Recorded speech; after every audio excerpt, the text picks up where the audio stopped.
And thank you all for being here. I'm going to just jump right in because you guys didn't come here to hear me talk. Shmuley, is there an afterlife? We all believe in an afterlife.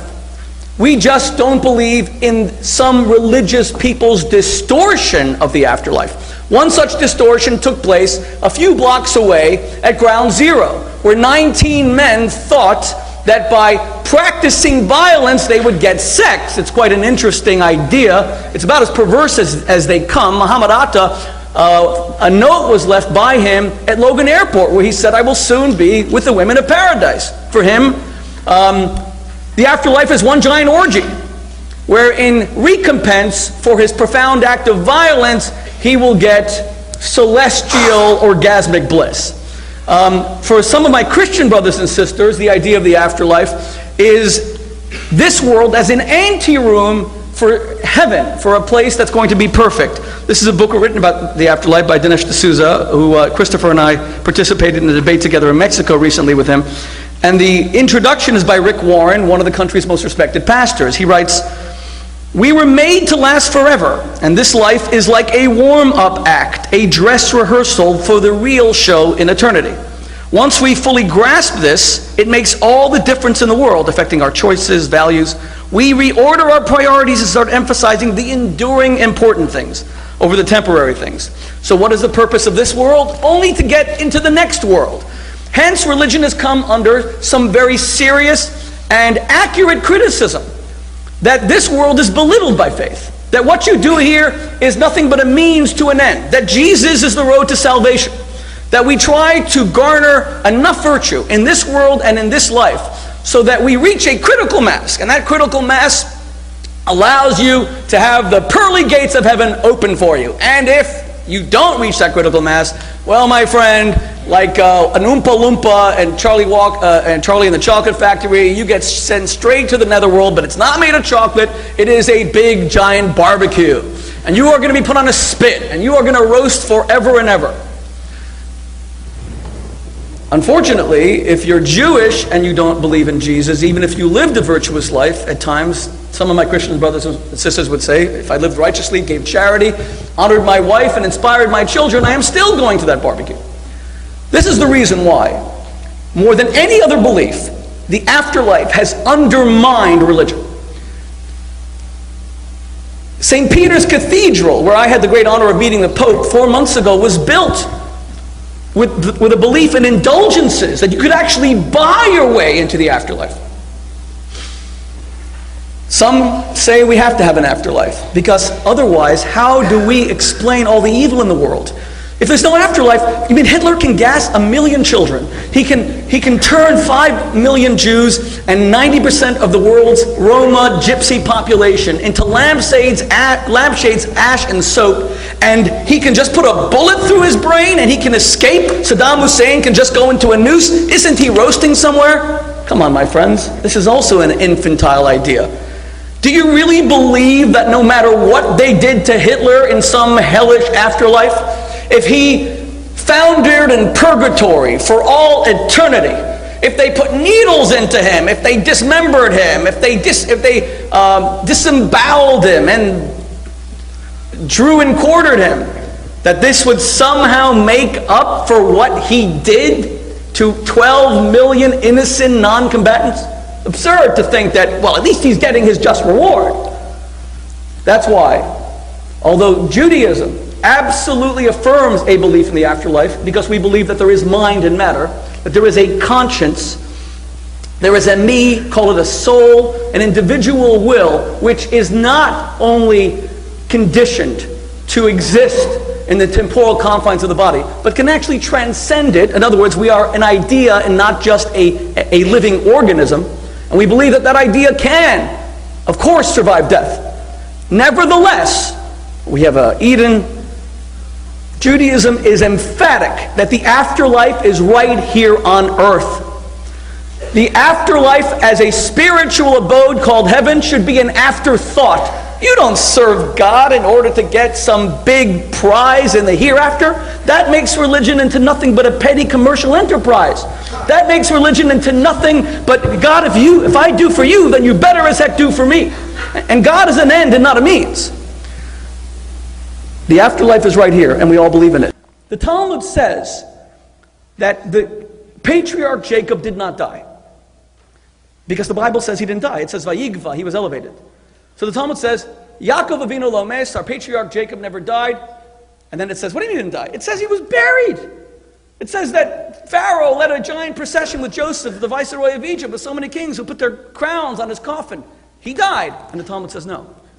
Mazaro b'chaim, afu b'chaim. Because his children live in the example that he displayed. He has an afterlife through them. I see that with Christopher. I see it with Martin Luther King. I'm a white Jew. But his afterlife impacts me almost every day of my life, because he was the greatest American of the 20th century, because he restored us to the founding principles of this nation. And every time we want to move away from it, every time someone says something stupid and racist, stupid and too ethnic, stupid and prejudicial, we remember that he had a dream. And that dream wasn't just while he was a collection of swirling electrons and molecules. That dream transcended him, and it lives on in his afterlife. And it impacts upon us until this very day. I am not interested in heaven, and I couldn't give a damn about hell. If I'm destined to burn, then so be it. I don't want to be in some perfect place where I have nothing to contribute. In my religion and Judaism, when I go to a cemetery to pray at the graves of great people who represented a great idea so that I'm inspired by their vision, by their dream, by their message, I am obligated to tuck in my tzitzit. I am obligated to not perform any of the Torah's commandments in their presence. The reason? Because we're not jealous of them in heaven. They're jealous of us on earth. They want to do more good deeds. They want to practice more virtue. A perfect abode in heaven is one of the worst religious ideas, even as I affirm a full belief in it. Not that I can prove it. I can't. I cannot. It's a sheer matter of faith. I reject all the silly arguments that are often offered in the name of religion. Near-death experiences, bright lights hovering above your hospital bed. I even saw this cartoon that said, it showed these surgeons who were operating on someone, and on top there was a giant sign, and it said, if you can read this, you are dead. I reject near-death experiences. I don't believe they are scientifically acceptable. There's plenty of ways to explain it. Ouija boards, people who speak to the dead are all frauds to a man. I debated them on Larry King, all the people who speak to those in the afterlife, Sylvia Brown and John Edward and James Van Prague. We were on Larry King, and I said, Larry, this is my yarmulke, and if one of these guys can get up right now and tell us when the next IED will explode in Iraq and Afghanistan, thereby saving the life of a brave American hero, because they can communicate with the dead, they see the future, I will put salt and pepper on this yarmulke and I will eat it right here on national TV. Not one of them did it, and my yarmulke is still here. The afterlife are the good deeds that we do that live on forever if we are fortunate and virtuous enough to make our life consecrated, to crystallize our idea through sheer force of will into something larger than ourselves. Something larger than ourselves. For some, it's a great act of philanthropy. Andrew Carnegie lives on. I don't have that kind of money. I hope to live on through inspiring my children to bestow dignity on others. That will be my afterlife. Will my soul go to some great abode in the heavens? My religion tells me it will. But I don't care if it doesn't. I was inspired when Christopher said he won't change his convictions because he's not going to allow the netherworld to make him believe. Come on, religion's not supposed to be practiced out of fear. If he changed, people said to me, are you going to convert him? It's going to be great. Can you imagine? The world's greatest atheist. You convert him at the Cooper Union, at the Great Hall.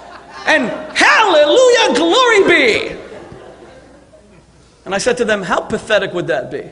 To discover that a man I've admired and seen as such a formidable opponent was all along a fake and a coward, who as soon as death stared him in the face, he decided, well, come on. Like the famous story with Machiavelli. Machiavelli was on his deathbed, this apocryphal story, they say it's true, but the priest says to him, do you renounce Satan and all his works? And Machiavelli ignores him. Do you renounce Satan and all his works? These are your last moments. Machiavelli opens one eye, turns to the priest, and he says, Father, at this stage of my life, it is not wise to make enemies.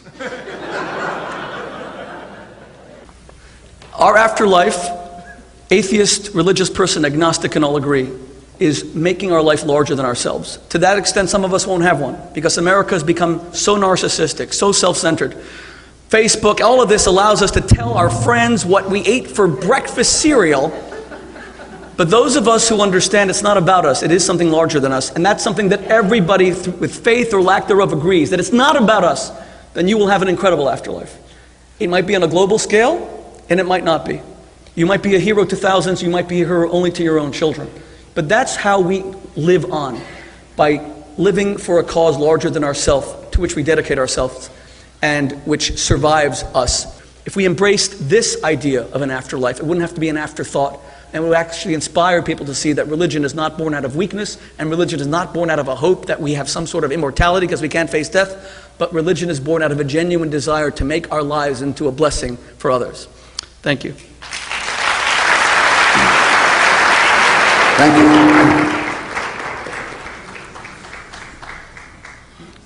Well, I don't know, ladies and gentlemen, brothers and sisters, hope I can say comrades, friends, if any of you have ever had the experience of pushing hard on an open door and then having it swing in on you and fall, not flat on your face, but feel you didn't really need to give it that much of a shove. I thought I came all this way to debate the eschatological questions, the four last things: death, judgment, heaven and hell. What do I find? Another Jewish secularist.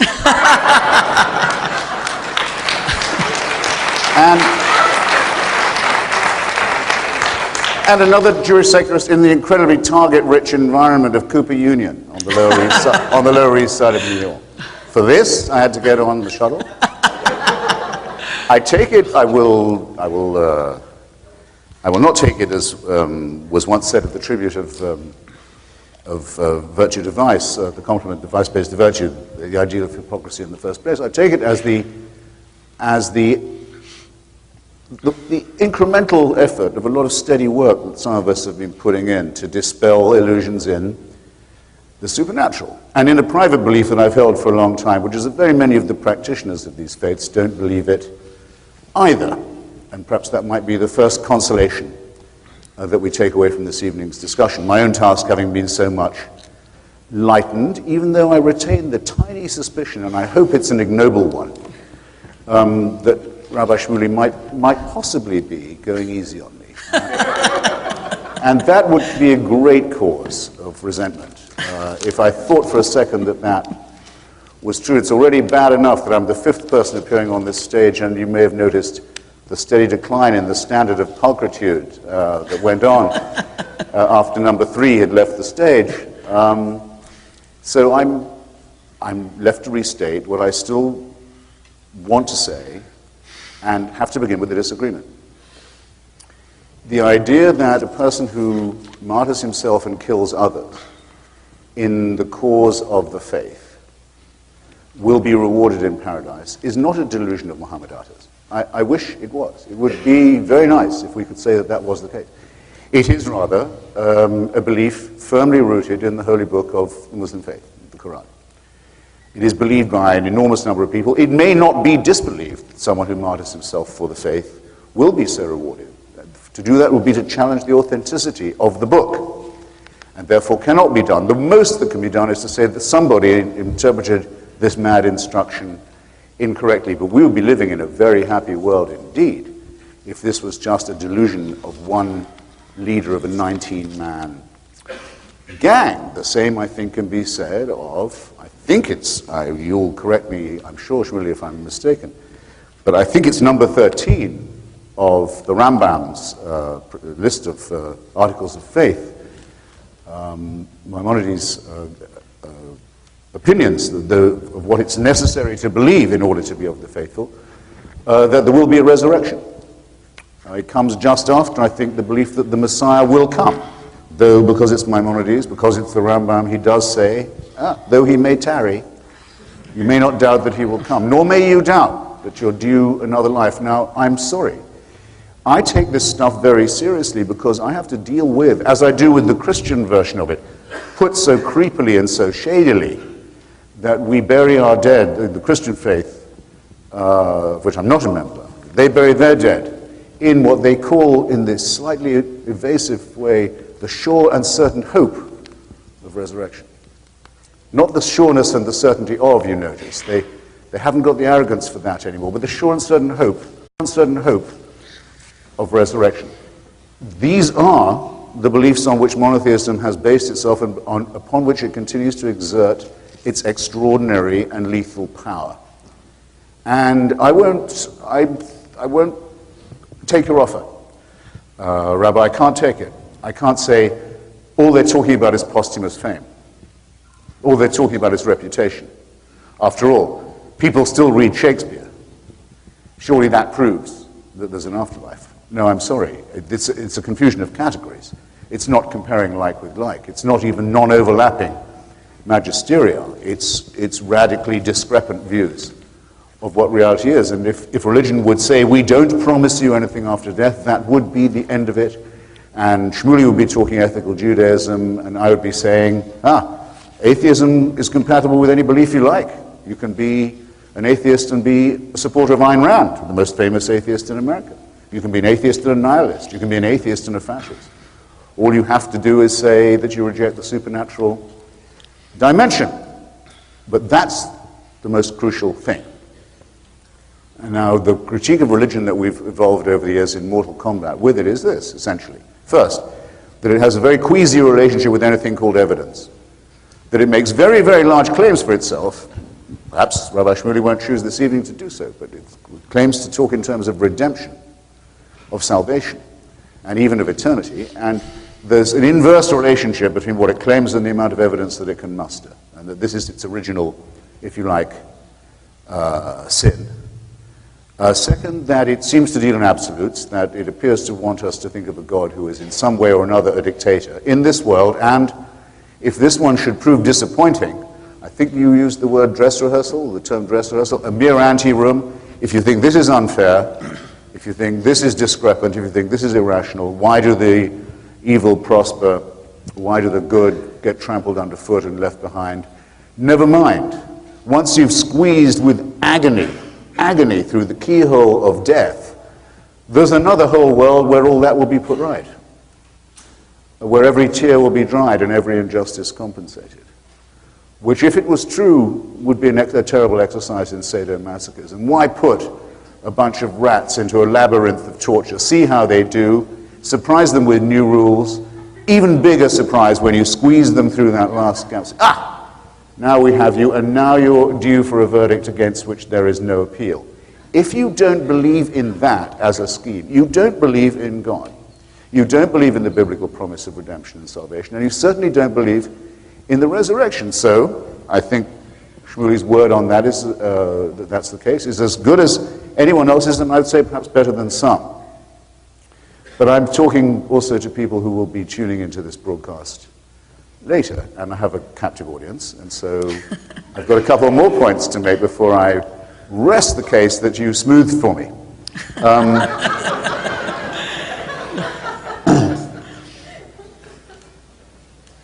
That it's based on, there's another element in our critique of it, is that it's based on wishful as well as delusional thinking. Above all, wishful thinking. What is a stronger desire in the human species than that we shall conquer death? We are the only primates, as far as we know, we're the only members even of our own species, the primate species, who are fully aware of death and absolutely unreconciled to the idea of our own extinction. Even though we know our chemical composition, we know we are made out of the same elements as the rest of the cosmos. In fact, rather miraculously, if you want to call it that, we're even made out of stardust. Stars had to die for us to live. So we think it's overwhelmingly probable that when we die, our chemical ingredients will return to the natural biological and biochemical cycle, and there seems no evidence to the contrary. There may be animals who know how to fear death, but certainly no animals who know how to deny it. That's why it's so interesting that among the most frequently asked questions of people to their priests and mullahs and rabbis about the afterlife is, will my dog or cat be there too?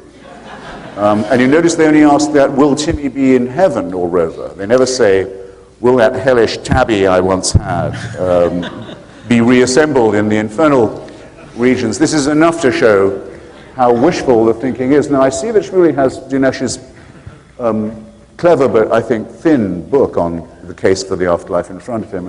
And in one debate that I had with Dinesh, he briefly gave me pause by saying, yes, wishful thinking for heaven, all right. That's hedonistic, that's a hope, that's a desire. But then why would people who were wish thinking, why would they want hell? Good point, and it tells against simple-minded Freudianism, as does a lot of other evidence. But not all of our wishes are completely transparent to us, I think, and not all of them are hedonistic, especially as they respect or regard other people.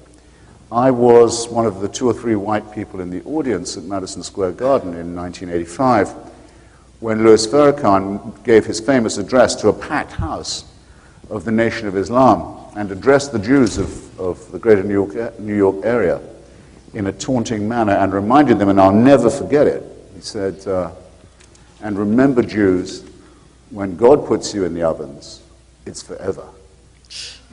And I shall not soon forget the great moan and groan of pleasure that came from that audience at hearing that.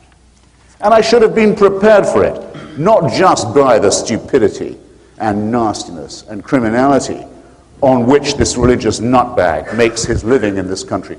Call someone an imam or a priest or a reverend, there's nothing they can't get away with in our culture.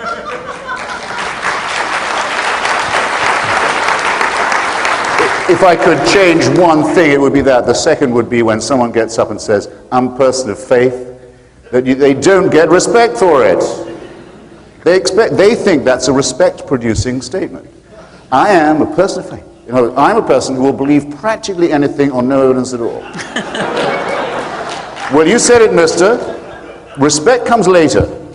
I digress.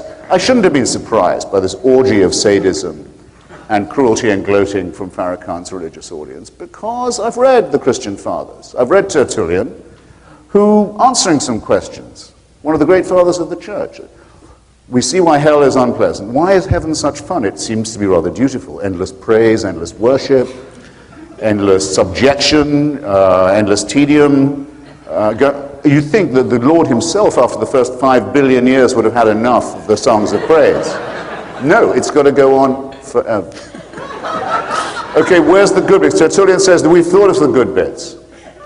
In the intervals of that, you can go to the edge and you can go and look down and gloat on the torments and endless tortures of the damned. We've thought of that. Now, excuse me, that is a founding statement of Christianity. You can't disown it now. These churches wouldn't be here oppressing us. These mosques wouldn't be here incubating madmen and suicide bombers. There wouldn't be mad Jewish settlers on the West Bank thinking if we could only steal other people's land and bring on the Messiah and Armageddon, everything would be all right. There wouldn't be anything of this if it was left to the rabbi, and myself, but it's not. And Joseph Ratzinger, His Holiness the Pope, has just got off the plane in England today to announce that atheists are Nazis. An overdressed little ponce who was himself a member of the Hitler Youth dares to speak this way. He leaves the palace that quite rightly, Shmuley points out, was built on the sale of indulgences. Well, picture the church as if it had not done that. Are you talking about the same formidable multinational force? No, you're not. Have they disowned what they did? No, they haven't. Are there not still chantries all around the world where prayers are paid for and said for the souls of the dead so that there may be remission from sin, measured, by the way, in years and decades? Or, if you've paid a lot of money to a chantry, maybe centuries of remission from sin, as if the Gregorian calendar is used for matters of eternity and infinity. The pathos, the obviousness of this fraud still goes on, and Ratzinger himself is reinstituting the idea that by making donations to the church and regular appearances at its festivals, there may be an element of remission too. And only now is it being discussed that St. Augustine's vile idea that the souls of unbaptized children may not go to hell but go to an indefinite misery of limbo until the second coming may possibly not have been the way, quite the tone of voice in which to speak to parents who'd lost their child. I'm not neutral about this. I don't think those statements are what they clearly are, man-made, silly, pathetic, mediocre, and erroneous. That is a job within the compass of anyone in this room or beyond. No, I go further. It's an evil doctrine. It's a wicked doctrine. It proceeds from people who want, quite wisely and quite shrewdly, real power over real human beings of a really absolutist sort in the only world we've got, which is the here and now. How smart they are to do it, how overdue we are to tell them that we reject this totalitarian interpretation of human life. Well, I'm not going to say why I don't think near-death experiences are impressive now. So you've spared me that, thank you. Though I wish someone would ask about them. And I think, excuse me, I think I've probably trespassed anyway on the allotted period of my time. But what I say is thanks for coming, and bring it on, and don't make me suspect that you're sparing me. Thank you.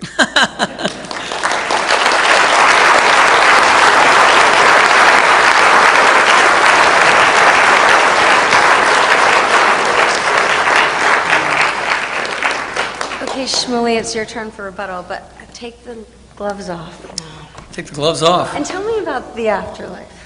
Well, does the Rambam recommend it or not? Say.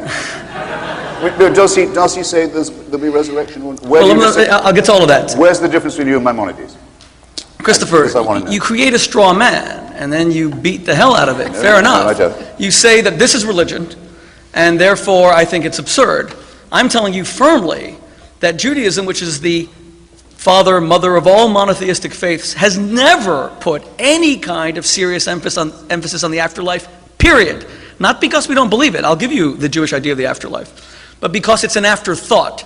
Anyone who serves God for the purposes of an afterlife is not religious. They are self-serving. They abrogate the central message of religion. Judaism is not about gaining entry into heaven. It's about creating heaven here on earth. And in that sense, it has inspired many irrational beliefs in the perfection of society so that this afterlife, this world that we can perfect, would be brought about even by people who are atheists and agnostics. Christopher says that religion is built on things with flimsy evidence, and yet he's a Marxist, and continues to say he's a Marxist, when Marxism is based on this irrational belief that somehow people will bury contention, competitiveness, give people according to their need. It's a utopia. Now, if you look at history, we see that human beings cannot build a utopia. On the contrary, disease will always, you cure one, another arrives. You stop one war, we all thought the end of the Cold War was the end of conflict. Instead, unfortunately, global terrorism erupted. Why would anyone believe in this stuff? Obviously, it's somewhat irrational. But it is an idea that the Jews imparted to the world through Messianism. What is the... let me just get back a second. Messianism, as Christopher or any person in this room will tell you, is a this-world phenomenon. The Jewish afterlife is right here. The wolf shall lie with the lamb. A child will lead a predatory animal without being harmed. There'll be some sort of change in the nature of people that will want to actually be different. This is something we have all aspired to. Why do doctors look for cures when we know that ultimately these cures will elude us? None of this is very rational. It's all based on something super rational. This innate desire to make the world better against all the evidence that it can be done. There's no evidence there. It's called hope. It's how Barack Obama became the president of the United States. Even secular people have faith. That's the point. They may not have faith in God. They may not have faith in the Christian or Islamic afterlife. But they have faith that we can improve the world, and that is the emphasis that I'm making. Christopher can't take notions of religion that he considers religious, dismiss the others, and say, I want to bash these, because the ones that I don't like, I'm going to just dismiss them as secular. This isn't secular. The idea of utopia, which is Marxism is a secular utopianism, it's a religious idea. That's why it hasn't really happened yet. It is a religious idea. We now know it doesn't even work. We tried it. The market forces of an open economy produce wealth. It also produces selfishness, materialism, and all this other stuff. And rich and poor, some of the holes in the American economic system. But we tried Marxism and it failed. The people still grab onto it. Why? Out of irrational faith. Because they want to create their own afterlife. And I actually endorse that. Maybe not their mechanism. But I endorse the hope. And there's no evidence for it whatsoever. Nothing. All these leaders who are coming to the United Nations, they're all going to come, and they're all going to sit down and try to make peace, and Ahmadinejad is going to give his stupid ramblings, and my next-door neighbor, Muammar Gaddafi, is going to do the same, and everyone is going to, yeah, that's kind of weird, isn't it? to be the Jewish Forrest Gump. They're all going to talk about peace, and we're all going to believe that we could somehow settle global conflicts through protracted negotiation and diplomacy when we know it's never been done, it probably will never be done, and we do so without any evidence because we believe in the triumph of peace. That is Jewish messianism. The Jews were the first to speak of great men not slaughtering each other with swords, but beating their swords into plowshares. This goes back 2,500 years. So when we take religion, we say it's always about violence. Religion is always about saying that you're not saved. That wasn't the Hebrew prophets. They weren't perfect. And Christopher will be able to bring many examples where the Bible commanded things that are, to me as a man of faith, utterly inexplicable. And it's very painful to try to understand these things. And we've addressed these in other debates, or I've tried my best to address them. But to say that atheism is a panacea for all of this, and it's perfect, come on. It's a different debate, I don't want to go into it. But we all know that secular atheistic utopias killed more people in the 20th century than all the world's religions combined. Okay, Mao killed 30 million, Mao killed probably 40 to 50 million, Stalin about 30 million, Hitler 12 million, Pol Pot 3.5 million. Excuse me, I could go on. Now Christopher says in his book, yes, but it wasn't done in the name of atheism. That doesn't make a difference, because Hitler sort of thought that he could say who should live and who should die, quite literally. They would sit there with a finger and they would point. And a religious person would say that should be reserved to God. Are there those who abuse religion? Of course!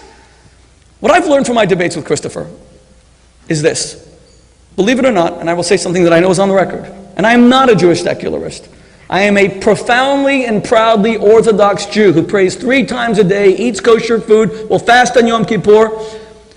But I will not embrace, nor will I preach, a false idea of religion that has done so much harm to religion. I state here emphatically, without any fear of refutation, that my Islamic brothers and sisters serve the one true God, and they are my brothers. That my Christian brothers and sisters serve the one true God, and they are my brothers. That Christopher Hitchens, who doesn't believe in any God, works for humanity, points out hypocrisy on the part of those who deserve to hear it. Religion needs strong critics, and he serves the cause of humanity, which for me is sort of the same thing, because I think God loves his children more than he cares about himself.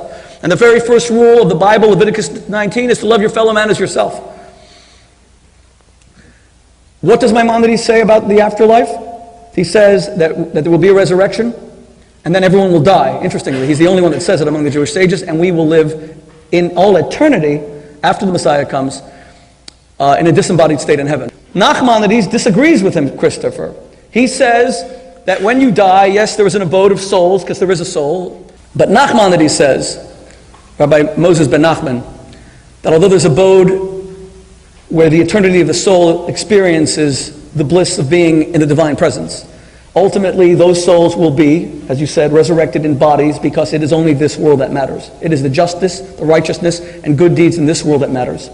You don't have to accept that. If you're a person of faith, you're going to believe it as an article of faith. Einstein didn't like that chaos. Einstein wanted what Christopher wants, this world which seems to be ordered purely by reason. But it turns out that Einstein embarrassed himself in the last decades of his life because he rejected the truth of quantum physics. He searched for a unified field theory, really began to undermine his scientific credentials, never really contributed to science after the age of 25, because he couldn't accept that the world was chaos, complete and utter chaos, that it couldn't even be measured, that it wasn't even subject to the rules of mathematics. I try to bring reason to the world, but I am humble enough to admit when I don't know, or when things transcend knowledge. Never once in my debates with Christopher Hitchens have I ever said, this is so because the Bible says so, or this is so because I believe it. When we debated God, whether I did a good job or a bad job, my argument was that based on my limited understanding and having reviewed as much of the scientific literature that I can, because I absolutely believe in science, it does not seem to me that mathematically there is a strong probability that life could have evolved of its own accord. And I've looked at the math, and I still retain that attention. I've looked at the anthropic principle, so many other things that seem to show that the world has a unique precision that would defy an accident. When I debated Christopher on whether we need God to be good, I believe that unless you have some divine authority that says it's always wrong to murder, human beings will always find a reason to murder, including religious people who will use whatever they find in religion to justify their own reasons for murder. But I'm not going to murder. I disagree with Christopher's opinion about settlers being the cause of Middle Eastern conflict. I believe in the Middle East, it's my opinion, that right now it's Hamas and Hezbollah, funded by Iran. And I know many settlers, but let me tell you, many settlers, and the vast majority of settlers that I know are people who just want to live in peace. And yes, they believe not just in the divine nature of the land, although there are those who absolutely believe in that, but mostly they believe that they've tried peace, it hasn't worked, so now Israel has to hunker down and just control strategic points. Many of them are there for that reason. Many of them are secular, by the way. But let me just tell you, when Baruch Goldstein killed 29 Arabs on Purim Day, the happiest, most celebratory day of the Jewish calendar, my house was firebombed that night. It was a Spanish au pair that saved my children's lives. I said that day that Baruch Goldstein, some Jews, a tiny minority, excused what he did. They said, the guy snapped. You know, he was treating so many of his friends who were stabbed to death. You can't blame him. He used to treat Arabs too, and he did. But he snapped. And the others said, no, he actually had intelligence that the Arabs of Hebron were going to attack the settlements, so he preempted their murder by striking a blow, the doctrine of preemption. I got up in front of national TV after my house was firebombed and I said, Baruch Goldstein, and I'll say it right now, although it'll disappoint some Jews, and I've been criticized for it heavily, strongly, Baruch Goldstein is a cold-blooded killer, an abomination to Judaism.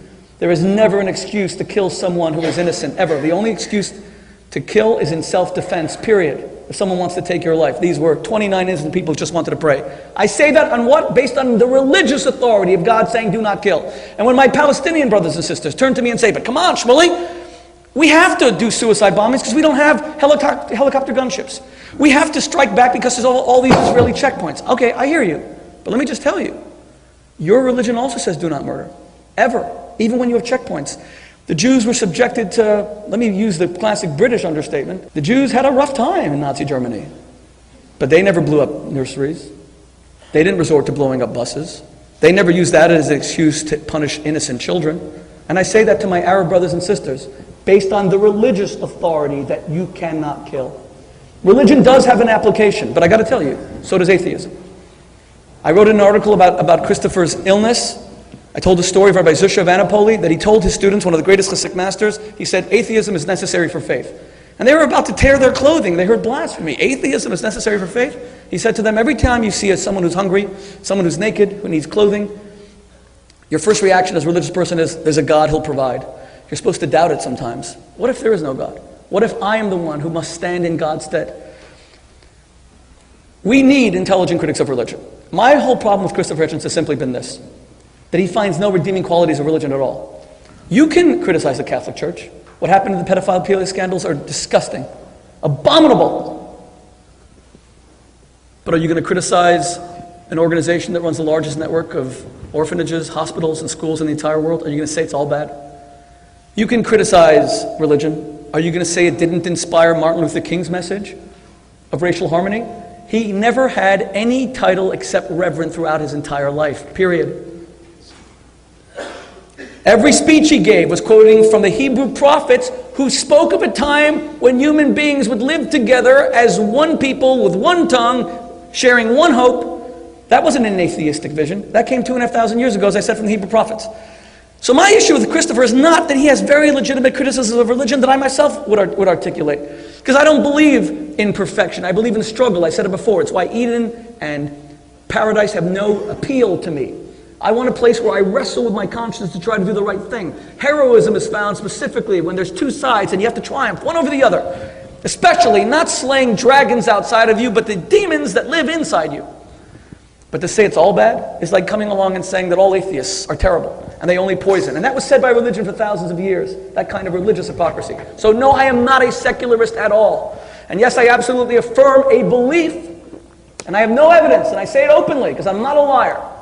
There's no evidence. Even Dinesh D'Souza's argument, which is interesting, he said it in our debate in Puebla, that physicists now admit that 95% of the universe is dark matter. We don't even know what it is. Maybe that's heaven. Well, maybe it is, but that's still not evidence. Some people say when you believe, many scientists who are atheists believe in extraterrestrial life. Why do they believe in it? Christopher said that science is about hard evidence. We don't have a scintilla of evidence that there's any life on other planets. Nothing, zero. And yet we spend billions with radio satellites and probes looking for this thing, and there isn't a scintilla of evidence. You may as well look for heaven. It's the same thing. In fact, more people probably believe in heaven. But again, I accept his argument about evidence. I believe in an afterlife, the way the religion describes it. I believe in paradise. I believe in all those things because I'm religious, and it's the foundation of my life, these beliefs. And yes, they don't always lend themselves, and they're easily ridiculed, I agree. But there are many things in life that do not lend themselves to evidence.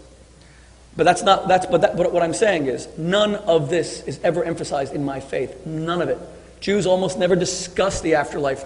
This world, feeding the hungry, clothing the naked, giving hope to the hopeless.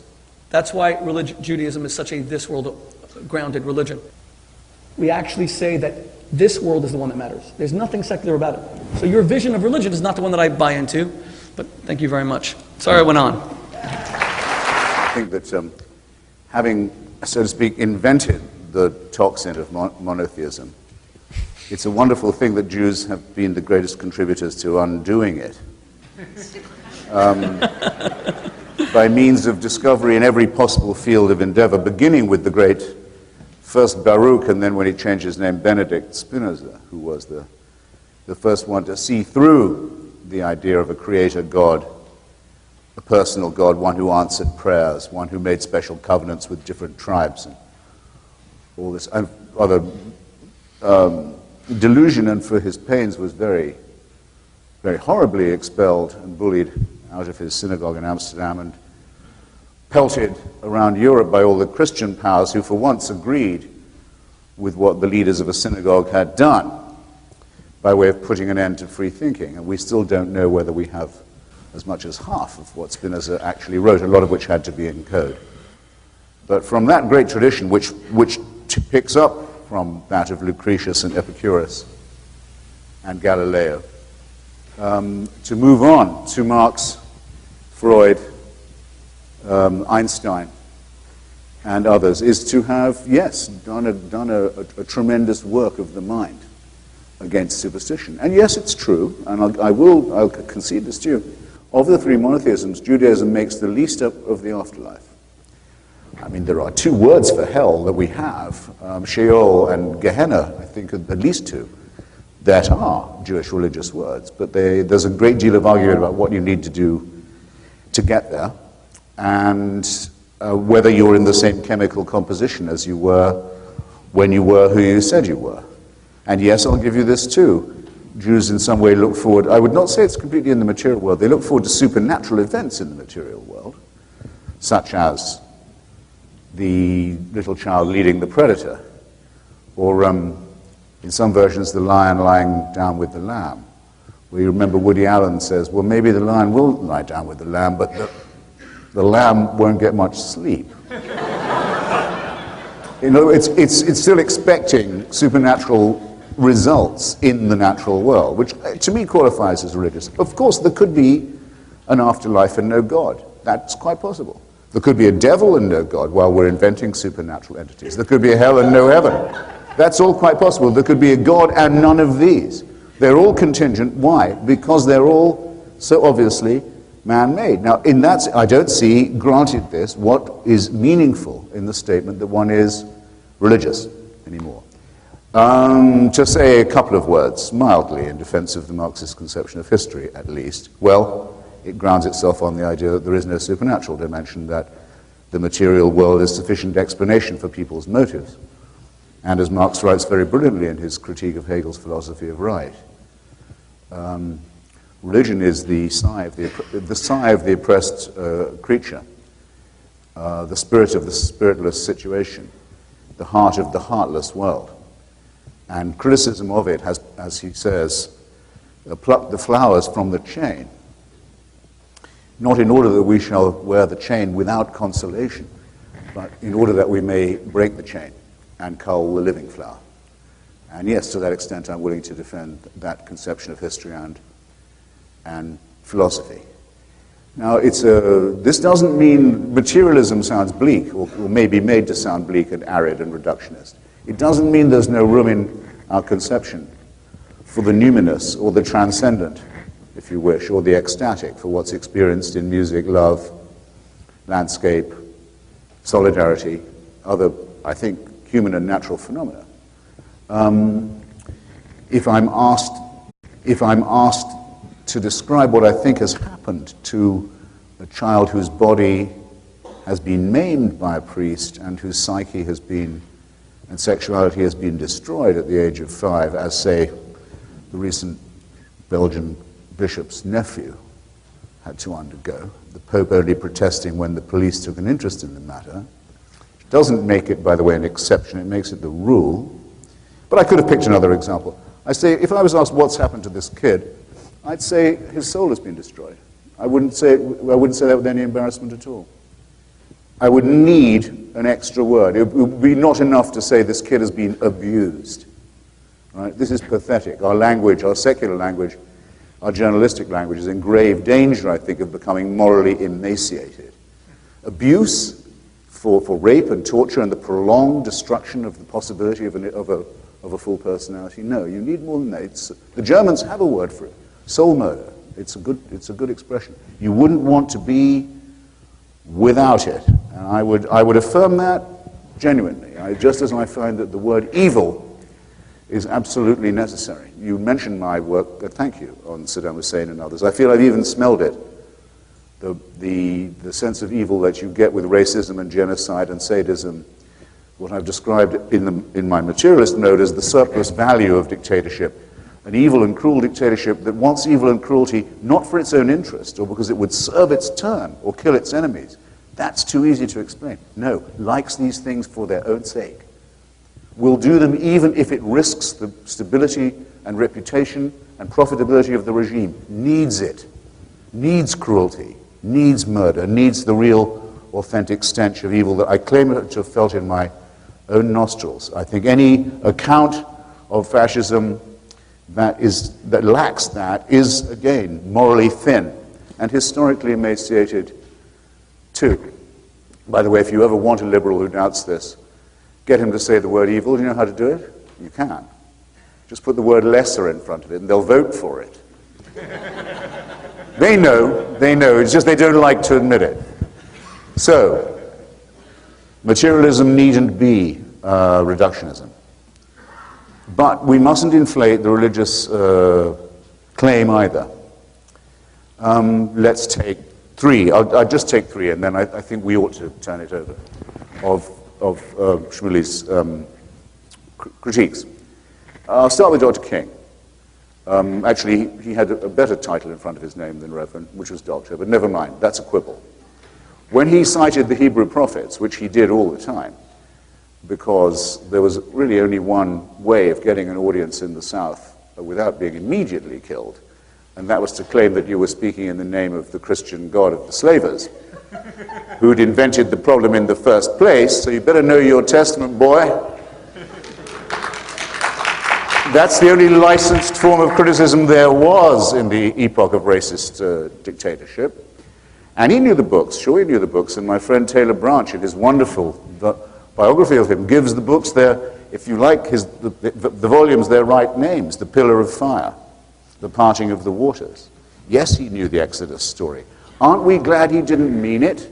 He would have been saying his tribe was entitled to kill anyone else who got in their way.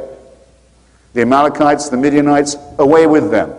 Kill them, kill their children, take their women, steal their land. You have God on your side and justice too. Aren't we really glad that Dr. King, who studied Hegel at university and did his real work on secular studies, aren't we glad that he knew this stuff was metaphorical at best and toxic even then? And even then he's in a joust with the people who say the slogan of the Confederacy, Deo Vindice, God is on our side. That's the first thing. The second thing is this. We lose something from our history. And I will say this on the platform, the podium of the great Abraham Lincoln. It's a good place to say it. A man who was an absolutely determined non-believer and satirist and ridiculer of religion, and the first to point out that both sides in this terrible oncoming war claimed that God favored them. Who now remembers, look what we've lost in our culture and our discussion of the struggle against racism. Who in school, I ask you who are parents, who in school is taught the name of Bayard Rustin, the great American socialist and social democrat and originator and organizer of the March on Washington? And original gay activist and persecuted and framed by the FBI for that too. Forgotten. Who knows the name of A. Philip Randolph, the great organizer of black American labor, a wonderful trade unionist and politician who organized a March on Washington for equal rights when Franklin Roosevelt was president, long before Dr. King had even been born. Obliterated from our story and our culture because don't have Reverend in front of the name. And if you want to pose as ethical, do like Sharpton does, get called the Reverend now. Then there's nothing you can't do or say. No pose you may not strike. This is not encouraging. Now, last, and I think dolorously, but inevitably, because it never doesn't come up, I'm not a member of a faction that goes out and shoots people and burns their churches and burns their books if I feel offended. I hope that's clear. If it isn't clear, I feel I'd better give you the reassurance now. You can say what you like about Marx and Darwin and Einstein and burn their books. You know, I won't care, and I won't come burn your church or your house. And I don't get appeased by the Joint Chiefs of Staff or the head of Central Intelligence or the President either, as if I might. But I don't want that kind of respect, thanks. Only the religious and the faithful seem entitled to demand that. But I do mind being insulted all the same. I have a certain residue of self-respect, which, though it won't survive me, means a little to me now. And religious people are often unaware of it. They'll say things fantastically rude on first meeting, like, oh, you don't believe in God? Where do you get your ideas of right and wrong from, then? What? The Pope says at the intaking of the capital city of the Albigensians, a Christian heresy, Simon de Montfort, as general, said, you want me to kill them all? How will I know who's an Albigensian? He said, kill them all. God will know his own. The Hamas people interviewed in Gaza recently by the Palestinian correspondent, very brave woman at the New York Times, said, what do you mean you're shooting people in the hospital? Says to this humanoid. Says, we're doing them a favor. If they're good Muslims, they'll already be in paradise. These people want to know how I get my ideas of morality without a belief in the totalitarian power of the supernatural. I object. I don't like being talked to in that tone of voice. And I hold it down. And then I get told that atheism is Nazism. The Pope does it today, getting off the fucking plane in Edinburgh to talk to the Queen. And Shmuley doesn't exactly not say it. Now, on this, because of the totalitarians of the 20th century, Adolf Hitler is the only one he mentioned more than twice. Because I can't do them all, though, believe me, I will if you press me. I'll just take the Führer. My former colleagues and ancestors at the New School produced a very comprehensive edition of Mein Kampf, the hard book to get. They wanted everyone to read it, and I have several copies of the edition they brought out in 1940. Just slightly too late, actually, in the hope of warning people. I think it's at the closing pages of chapter 2 that Adolf Hitler says that his work against the Jews is done on the direct instruction and inspiration of Almighty God. It's certainly a trope that's repeated throughout the book. And there was no reason for someone brought up in Catholic Austria, Bavaria, not to think that. Centuries of Christian instruction in the poisonous nature of the Jewish people, the verminous character of the Jewish people. An uncontroversial remark. The Vatican at that point was willing to ban books by Evelyn Waugh and Graham Greene. Say nothing, books about evolution and the Big Bang. They were invited to ban Mein Kampf. Did they? No, they didn't. Instead, the Vatican made its first ever political treaty with the Third Reich, exchanging complete control over education on their part for complete control over the rest of the state by the Nazi Party. What did it say on the belt buckle of every single member of the Nazi army? What did it say? Gott mit uns. Do you want me to translate? It says God on our side, in German. If you took your oath to the Führer, how did it have to begin? I swear in the name of Almighty God, my undying fealty to Adolf Hitler. Shmuley, I won't take it from you. I'm sorry. I don't want to spoil a relatively friendly evening either. Don't you dare bring this up again. I can take a lot.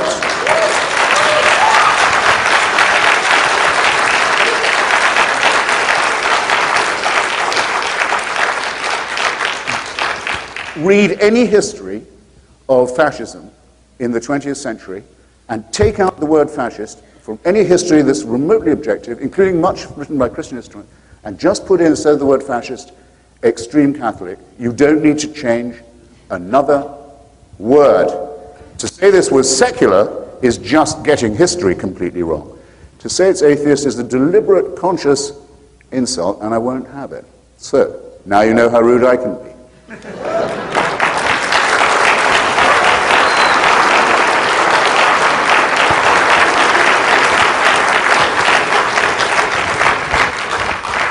Soul death and the destruction of the soul. The soul, yes. And what is, for you, what is the soul? It would be like saying, it's like reducing love to sex, if you wish. You can do it. I mean, we've all tried. Often after being, shall we say, disappointed in love, I say, why did she, if it was a she, why did she give me such, what is she up with, a rag, a bone, a hank of hair, a bunch of hormones? What the hell? What was all that about? Yeah, but you keep telling yourself, keep asking yourself, you won't come up with the answer. I'm just putting it anecdotally. If you took out the word soul, if you took out the word evil, if you took out the word spirit, Marx can't discuss religion without saying it's the spirit of a spiritless situation. If you describe an event or a city as soulless, everyone knows what you mean. It's somehow necessary. We couldn't. All I can say, that's as with the word numinous, is that it's the penumbra. It's what you can't quite see, but we can't do without it, especially sins, which I should have said earlier. I mean, the great delight of being alive now is that we do know, though we know less and less, we know less and less about more and more, at least. And we are on the verge of extraordinary discoveries, both about our own nature and interior, from the genome and other things, and about the cosmos.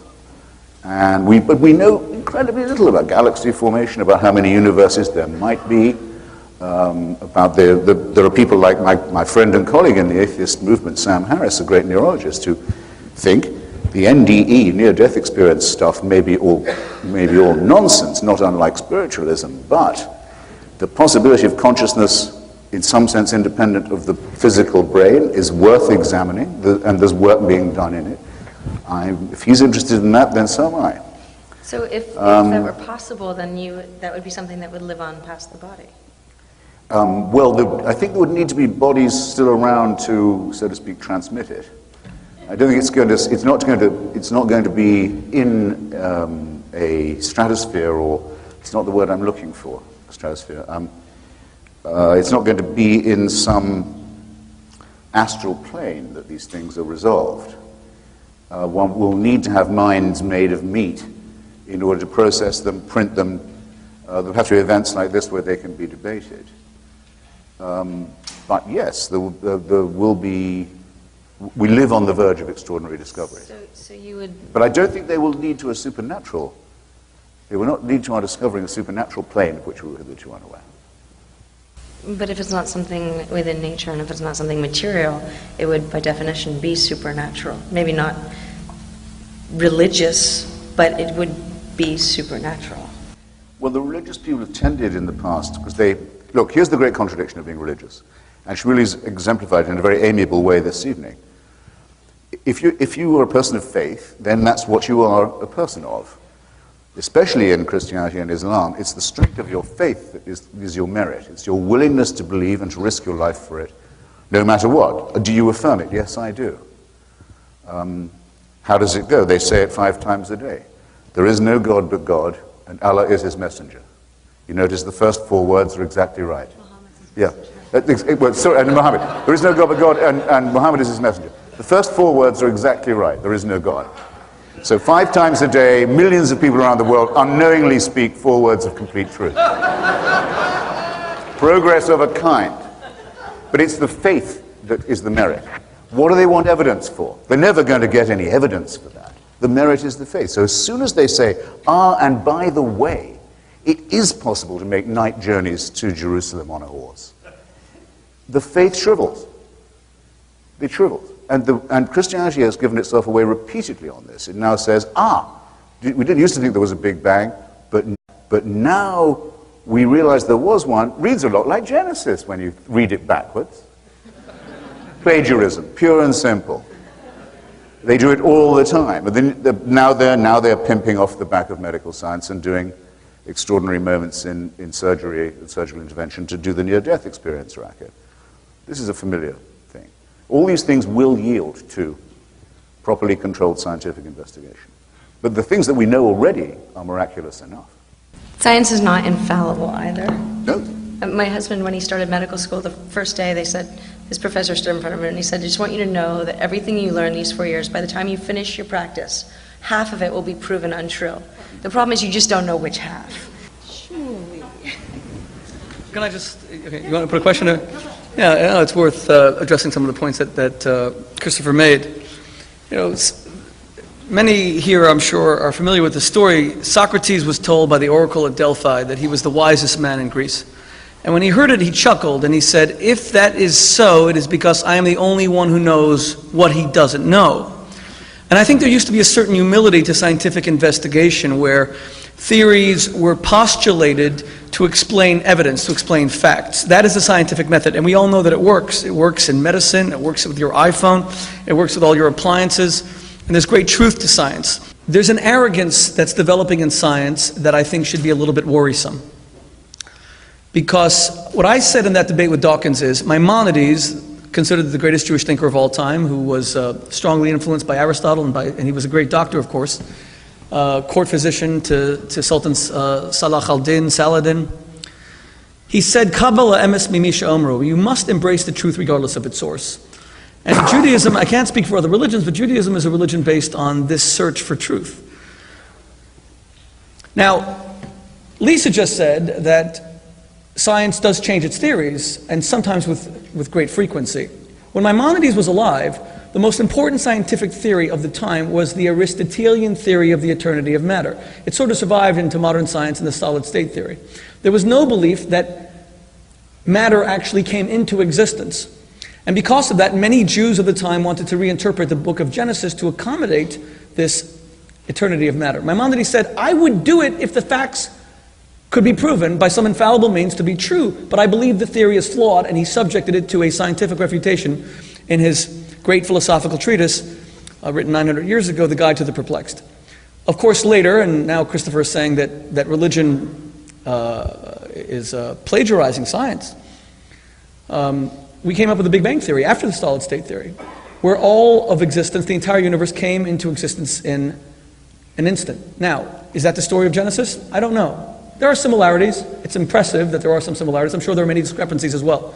But to say that we plagiarize it, come on. The entire ancient world believed in the eternity of matter. Other religions advocated the 7 days and 7 nights of Krishna, that life was cyclical. Even, that famous book, The Gifts of the Jews, points out that the one thing that the Jews definitely gave the world that could not have been plagiarized because it was so original was the idea of linear history, as opposed to cyclical history. And of course, our calendar now is based entirely on linear history. There are many gifts of religion. To deny them all, I think, is to deny the facts. Cardinal Walter Casper was very controversial today. I haven't even seen the whole story, but he said, he's in charge of the Catholic Church's interfaith relations. He said that Britain was a third world country. He should not offend other nations, and he was rightly left off the Pope's trip as a result. But I had a meeting with Cardinal Casper about 4 months ago at the Vatican. He seemed to me a man of humility and a man of openness, very soft-spoken. Wonder how he got to be a cardinal. I'm sorry? I wonder how he got to be a cardinal with all those qualities. Oh, he and the Pope grew up in Germany together. I don't know. But he gave us a lot of time. But he said that Britain is beginning to show evidence of a certain virulent kind of atheism. It's funny because I had a front row seat to this development. I started doing, and in my arrogance I might even legitimately claim, to be one of the sources of origin for this modern sequence of publishing events about great books on atheism, and I'll tell you why. because Richard Dawkins, and he will verify this story, was known to sort of not believe in God. He wasn't very outspoken against religion. And I asked him to do a debate on science versus religion. And we did this massive debate, and then we started doing them every single year. I think we had 6 in total. I moderated 4 or 5, participated in 2. The dialogue was very friendly back then. It was very respectful. It didn't mean that Dawkins believed anything about religion. He didn't. But he didn't think that religious people were bad people. And he didn't think that religion had nothing to contribute. That's what we're hearing now, that it has nothing to contribute. And that everything, as Christopher just said, is going to one day be open to scientific rational investigation. Really? Does anyone here really believe that? Do you think we will ever truly understand the infinity of the cosmos? We might. But right now there's no reason to believe we ever will. It's too vast. Humans are mortal. And that's an act of faith. That is an act of pure faith. To say that we will one day understand, Christopher Hitchens has just said he has faith without any evidence that this will one day happen. On the contrary, the more we discover is the infinitesimal nature of man, and science is actually showing us that. And there's so many mysteries, and they may one day unravel and reveal our secrets to the human mind. They may not. Anyone here who is absolutely atheistic, agnostic, is certain there is no God. You still have many beliefs. You probably believe that the world is going to get better.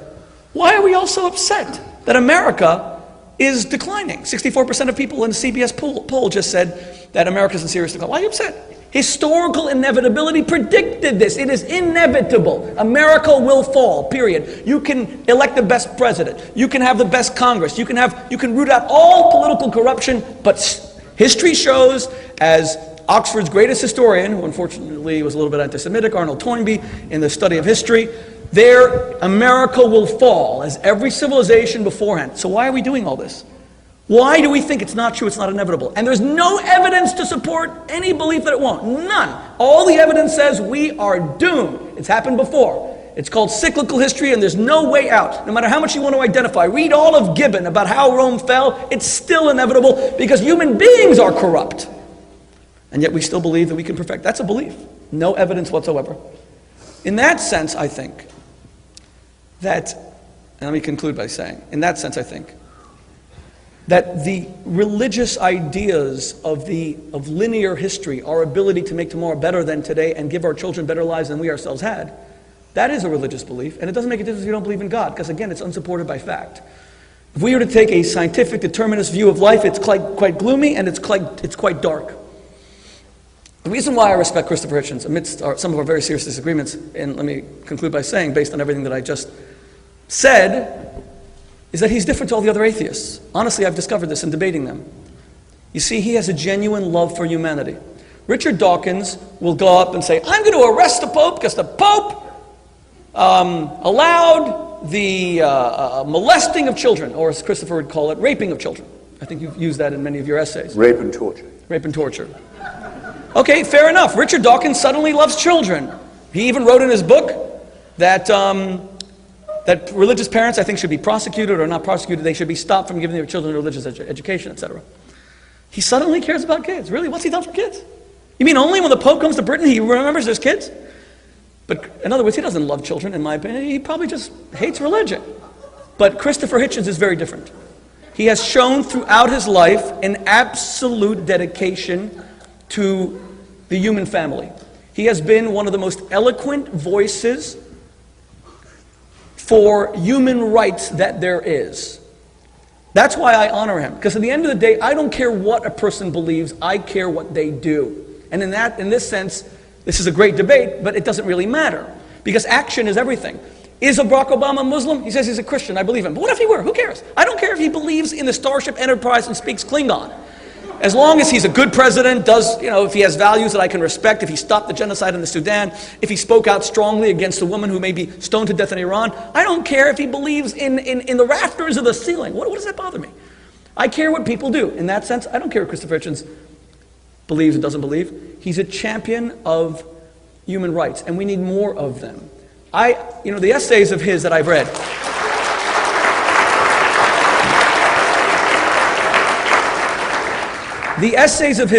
there is no more eloquent assailer of tyrants and dictators than Hitchens.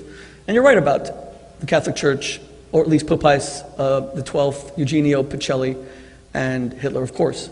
That was a bugaboo in our last debate, so let me concede the point, absolutely.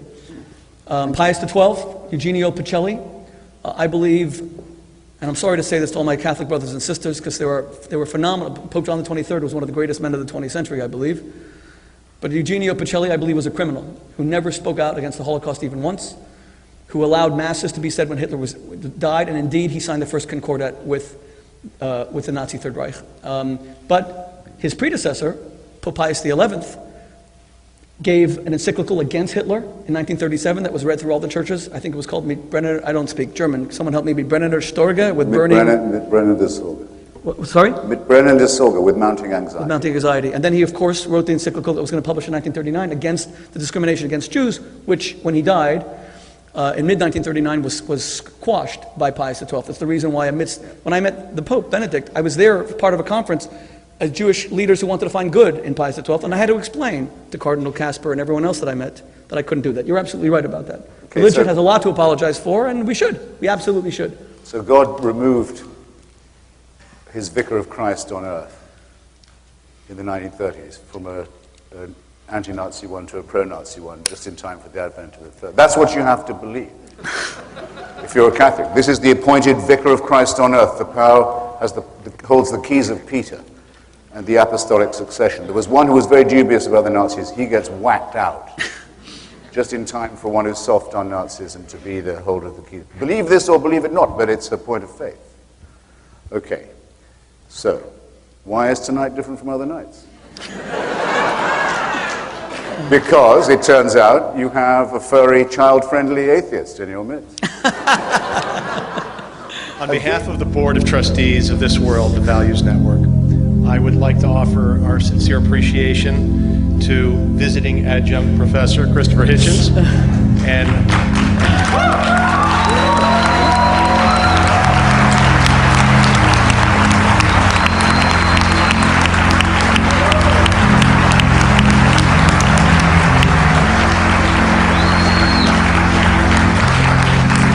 America's best-known rabbi, Rabbi Shmuley Boteach.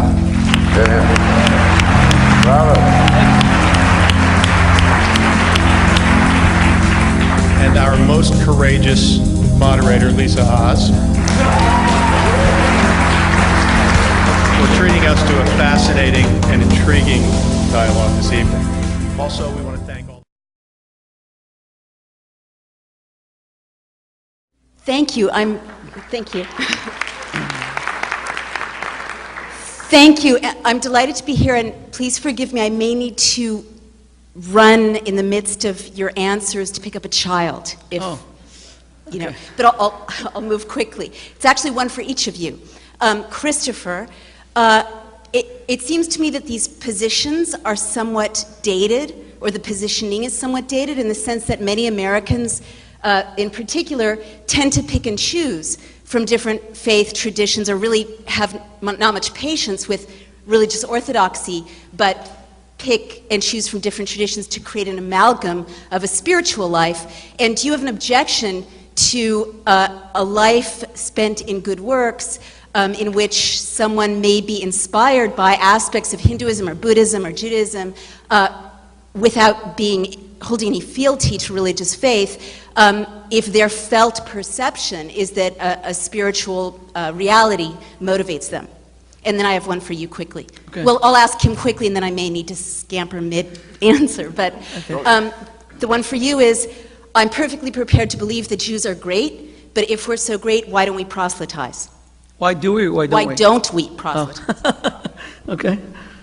All right, well, Thomas Jefferson at one point writes to his nephew, I think it's Peter Carr, saying, there will be a time when every young American of intelligence will be Unitarian. Seems stupid now. Unitarians are still around. They produce the Jefferson Bible, which is the well-snipped version that takes out the supernatural, leaves you a very short book, and also snips out the immoral, which makes it even more prunable. And they believe, as you know, in one God maximum. But actually, Jefferson's prediction wasn't that far off. Among students I know, and from the impression I get of the middle-class press and media, the general tendency is to a kind of cafeteria a la carte religion, selected from some kinds of Eastern cults sometimes, from a few of the tenderer bits of the Beatitudes, from some of Maimonides perhaps, and assembled in a pain-free way that would fit at the Society for Ethical Culture or other places where they don't sing about it. And anodyne as this is, and rather tedious, it doesn't, like holy water, if it doesn't do you any good, it still doesn't do you all that much harm. And it meets my test, really, which is this. Though I do, in fact, know a bit about religion and other people's religions, I sort of have forced myself to find out now what it's been forced upon me. My test is this. I don't want to have to know what your religion is. I live in the United States of America. You can have any religion you want as long as you can keep it to yourself. But the moment I have to hear about it, or you want it taught in my school to my kids, or produced in the public square with taxpayers' money, or you object to anyone criticizing it, especially if you back that even with the hint of a tiny threat of violence, you have made in me a mortal enemy. And I'll keep my part of that pact if you will keep yours.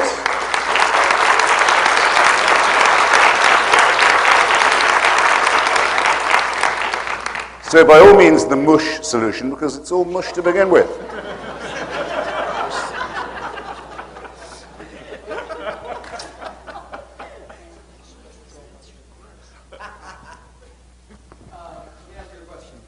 I will briefly address just something that Christopher just said. Christopher seems to be saying that religion is harmful at worst and usually, and at best, as long as it's stripped of any kind of passion, then it should be allowed. One of the greatest living historians, who's British, and I assume Christopher knows him, is the historian Paul Johnson. And he wrote History of the American People. His argument throughout the book, and he's one of the most readable historians, and I got to know him when I was in England, is that America's prosperity actually has to do with its religious zeal. That America, it was not by accident that this nation that was born 230 years ago rose to become the world's greatest power. Not in modern times, but of all time. The Roman Empire at its height did not field legions in 162 nations, or have I'm not going to go into how they calculate this, but based on ancient times, modern times, our GDP by far would outdo the Roman Empire, were brought to modern times. He says it was because of its religious zeal. He points out something interesting. He even says, look at the marketing of Coca-Cola. It's the real thing. Words like manifest destiny. The argument can be made that because America is a very religious country, in God we trust, and all these things that surround us, one nation under God, that it had this belief in itself, because belief was central to the fabric of the nation. And by and large, America was never guilty of religious wars, of going and slaughtering people in the name of the Christian God, which is predominant here in the United States. On the contrary, there were 80 million born-again Christians in America. And they were largely the political base of George Bush. And they supported wars to remove tyrants, when many people who were not people of faith did not support those wars, by and large. And you might say till today, I think the war in Iraq was a big mistake. But remember, this was a war to remove a killer, and we didn't fight it well, and we made a lot of mistakes, and too many people died, and too much money was wasted. But we removed this killer. America's not into religious wars. We didn't then say, okay, Iraq's going to be a Christian nation, or we're going to have bases there. Let's stop saying that if you have religious zeal and passion, you're going to shove it down people's throats. It's a lie. It's an absolute lie. Not only is it a lie, but it's character assassination, because Christopher started this debate by saying that science is based on facts. Now, I want to see the facts about religious people in America who are violent. Just a second.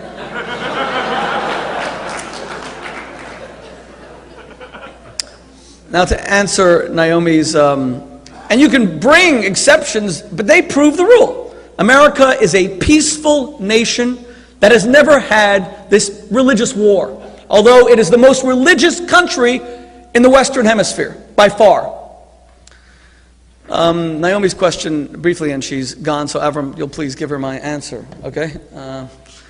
Why don't we proselytize? You know, this is interesting. I think that one of the things that Christopher Hitchens and other atheists share with religious fundamentalists is a belief in uniformity over true diversity. In other words, Christopher cannot accept that anyone should be religious. It's subtitle of his book, How Religion Poisons Everything. Richard Dawkins, as I said, actually believes that religious parents ought to be, he wrote either they should be prosecuted or should be denied teaching their children religion. You shouldn't even have freedom of choice in America how you educate your kids. Come on, if that's not an extreme position. Okay, you can clap.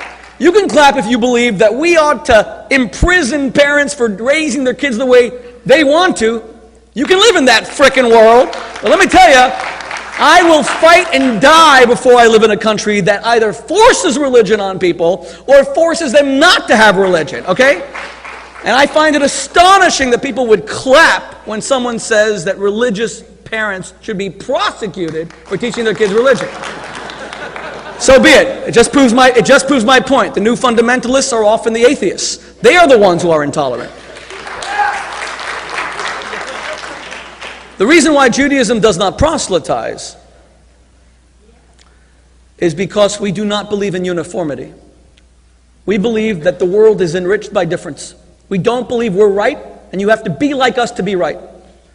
I never told Christopher Hitchens once tonight that he should be a man of faith, or that he's facing God, as we all are.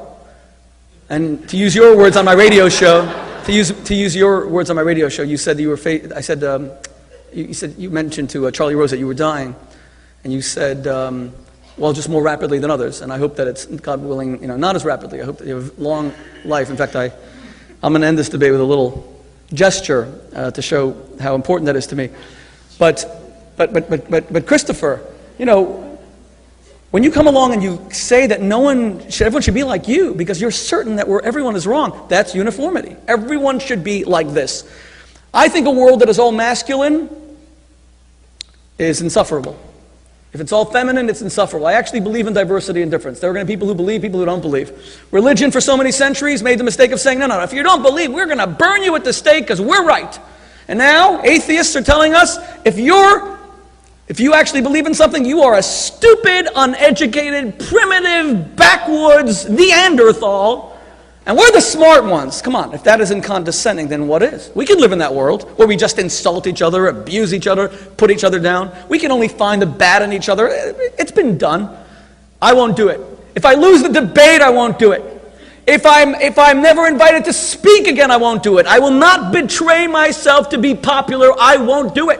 I have beliefs, and my belief is that we have something to learn from each other. I believe it to the core of my being, and that's why Jews don't proselytize. Well, I don't know if I can come up to Shmuley's matchless courage in maintaining that there should be two sexes and two genders. But I admire him for setting the example of fortitude that's involved. I'll confine myself to the question of whether manifest destiny prevented religious war in the United States or not. Now, Paul Johnson, who I suspect you of having met at Oxford, by the way, I met him in London. We had amazing whiskey together.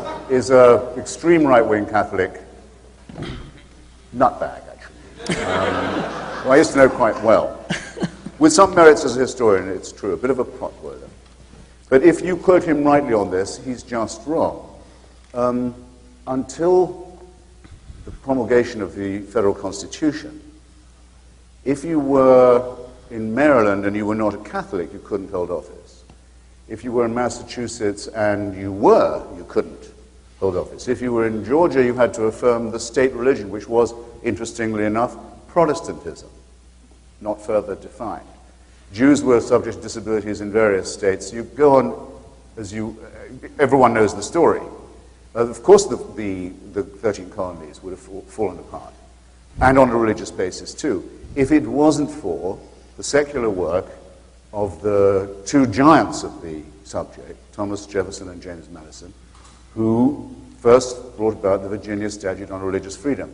They said, no, we begin by destroying the established church. Every country that ever grows up into anything like a mature democracy has to do this. Sometimes it's a process of terrible violence, as in France or Russia. Sometimes it's not so bad as in the English Civil War, but any country seeking maturity has to break the established church. That was easy when it was just the Anglican Episcopalians. It's gone, abolished. Okay, says Virginia, now what? Patrick Henry says, why don't we subsidize instead all churches? That was quite a popular thought. Everyone pays tithes to keep all faiths going. Or only one or two. No, says Jefferson. No, says Madison. We're going to propose something completely new. No one has to support any church of any kind at all. You want a church, build it yourself. This is the first time in history, it still is, because the Virginia Statute on Religious Freedom becomes the basis of the First Amendment to our Constitution. The first time ever that a country has announced itself to be secular, where the only mention of God in its Constitution, except for the very vague preamble, and all of religion, is showing how and where it must be and is limited in the public square. Only mentioned in order to be constrained, because they knew its horrible power. Have we been true then to this? Which totally negates Johnson's view. Madison thought you shouldn't even have chaplains in the armed forces. Neither, by the way, do I, not at taxpayers' expense, nor opening the prayers of Congress or proceedings every day. Flat out unconstitutional. We haven't been true to this document, but it's because of that, not of manifest destiny, that we've been spared religious war. Anyway, we weren't spared religious war. The missionaries went far and wide to convert the Indian tribes. The Indian tribes fought against each other as far away as Oregon, as Catholic and Protestant, egged on by different kinds of missionaries. It speeded the destruction of Native America. The American Civil War, one of the worst wars ever fought, was fought over whether Christianity could or could not justify the continuation of slavery, and was, by its great abolisher Lincoln, denounced as a war between two kinds of Christian. William McKinley, announcing American expansionism and imperialism in the invasion of the Philippines, said, "We sent our army and navy to the Philippines to Christianize the Filipinos," who he didn't know, or maybe did, had been Catholic for 3 centuries. Well, it's an interesting question from a Protestant like McKinley. He may not have thought that they counted as Christian, or he may simply not have known that they're called the Philippines for a reason, that another bloody Christian imperial power had decided to name millions of people after one of its blood-stained Catholic kings. Comes to the same thing? No, not exactly. To say we're exempt from religious warfare in this country is nonsense. And then finally to join the First World War. The pious Christian Woodrow Wilson takes us into a war. Every contending party in Europe is led by its king emperor, who's head of his local church, from Russia to Britain, the most destructive war in human history, and the one that curtain raises fascism, Stalinism, and the era of the totalitarianism. No, let nobody say we've been exempt, but let it be understood that it is our right to be exempt from it, and that every time you hear a religious demagogue open his or her mouth, you have the right to say they're being anti-American, and that their right to do this is in conflict with the law, not always, but sometimes. Utah was told it couldn't be in the Union unless it gave up plural marriage and, what amounts to the same, incest and rape and trading of children, the selling of daughters to uncles, dirty old uncles as wives. That's what plural marriage really means, incest and rape. And it's still carried on with insufficient police attention in some parts of Utah and Nevada to this day, as the Reverend Jeffs can show you. No, we said to the Mormons, you're out of the Union and the army's coming if you want to practice this religion. Of course certain things should be illegal, especially as they bear upon the child. Is there anyone in this hall who thinks that religion justifies the mutilation of a child's genitals? Is there? Good. Well, wouldn't you like a law that said that non-elective surgery on the private parts of a child should be enacted? Isn't it time? What a shunder, what a shame, what a disgrace that we still haven't got this far. We can't prevent, in the name of God, in the name of faith, genital mutilation in our country. And we complacently sit here as if religion was no threat to us. You see what a long job civilization has. Taming faith. and making it finally acceptable to the point where you and I can talk about it this way. But it took a long time. We've no right to forget what religion was like before its fangs were drawn, as I started by saying. Thank you.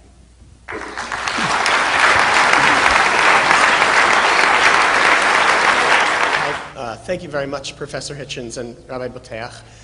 You both speak with an eloquence at its highest pitch. I have just two very brief questions. One for Rabbi Boteach and one for Professor Hitchens. Professor Hitchens is wondering if I could speak to Adjunct Professor Hitchens. Excuse me? Adjunct visiting professor. Thank you. Adjunct visiting Professor Hitchens.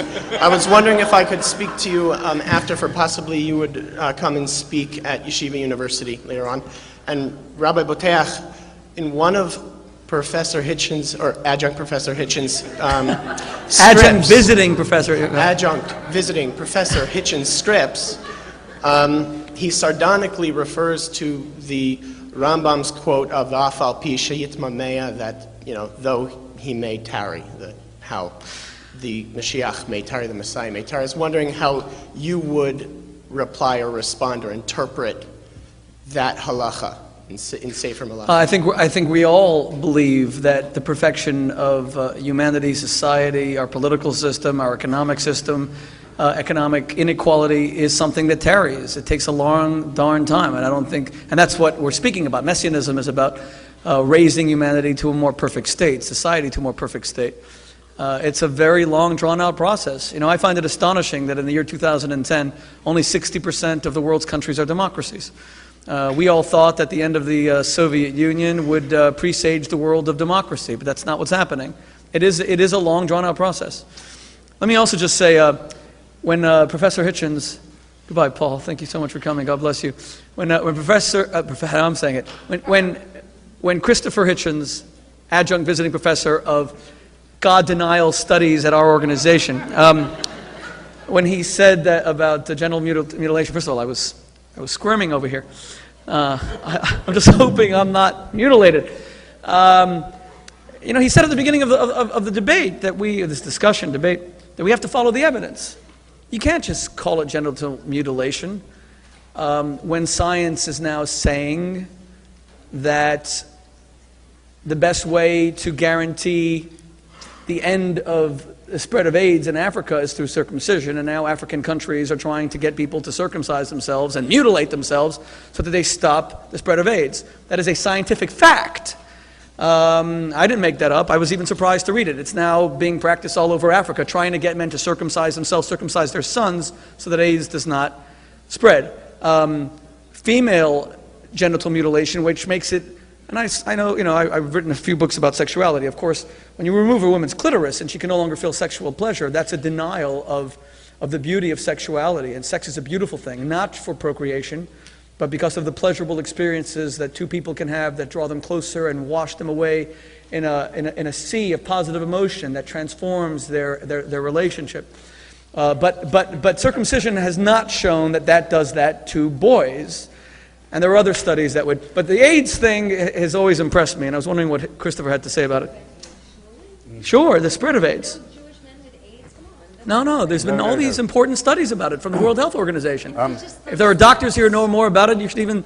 There are two very simple replies to that. One is from the Rambam Maimonides himself, who says that the point of circumcision is to try and diminish the turbulence of the relevant member, and to blunt it as far as possible while making it compatible with procreation. That's explicitly given as the reason. It's also why he says it must be done to the child, because someone older might be too aware of the pain and discomfort and loss of sensation and not do it. Now, if you want to say, well, practice this on the people of Africa instead, so they'll not get AIDS, well, lots of luck, but that's not what the recommendation is, and any grown person or person of sexual maturity in Africa who wants to do that may do it. But I am not going to say, and I'm shocked to hear anyone appear to disagree, that it would be for me to take an African baby on my knee and remove and strip away its foreskin and prepuce, on the off chance it might later be a sexually promiscuous person. This is monstrous. It's like eugenics. It's like genetic engineering. We have no right, and we've no right to overlook what the true motive is. Same for male as for female, to carry on religion's enduring war against sex. There. By the way, yes, I will come. Yes, I will come and talk at the yeshiva if I'm spared. God willing. And if you can, Well, that means we're just going to pray harder, but and if you okay. can raise my price. Hitch, you look great, and keep it up. And I think we all agree with the rabbi. We hope you're around for a very long time to come. Thank you very much for tonight. Thank you.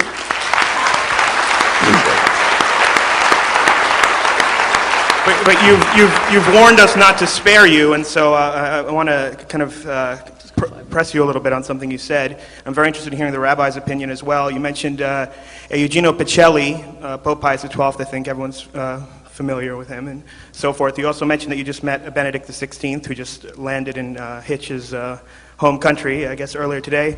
And Hitch, I've heard you make this point before, and you did it tonight again, where you mentioned that he was a member of Hitler's youth. But isn't it true that he was mandatorily conscripted into that he deserted from the army as soon as he possibly could, that his father and mother opposed the Nazi regime, and that he actually had a cousin with Down syndrome who was killed by the Nazis? So is it unfair for you to sort of slander him as a member of Hitler's youth in light of that? And Rabbi, I'd be very interested in hearing what you think of that. Well, no, it's not, because I won't be told by anyone who was a member that my beliefs are National Socialist. That was my original point. Second, in his memoir, which I've read, very slender little memoir, he does mention being conscripted into the Nazi army and says you couldn't get away from it. That's what every single German has always said. There was nothing you could do, you had to play along. We have the examples of many, many very brave, including many brave atheist Germans, to give that the lie. Yes, you could get out of it. There were all kinds of ways you could. But let's suppose, for the military service he wasn't able to, he doesn't happen to mention that he was ever in the Hitler Youth. He didn't come up with the excuse that you had to do that too, till it was pointed out to him, and by historical archivists, that he had done that as well. Wouldn't you rather it had been the other way around? That he'd first said he'd done it and then said he had to, rather than being found out to have done it and then said he had no choice. And if that's the level of his morality and his compromise with evil, then what's he doing? I don't care about him as an individual. What's he doing giving moral lectures to everybody else? He falls below the average standard of the German citizen, who in their majority never voted for the Third Reich, though they were ordered by the Catholic Center Party in the Reichstag to make the monstrous leader of that party into the Chancellor of the German Republic. This record is very plain. This record is very plain. The Catholic Church comes before us as an organization that, where Nazism is discussed, has only just begun to apologize for its role, its disgusting, bemurdered role, and will never be able to apologize enough as long as the memory of that atrocity remains real to us.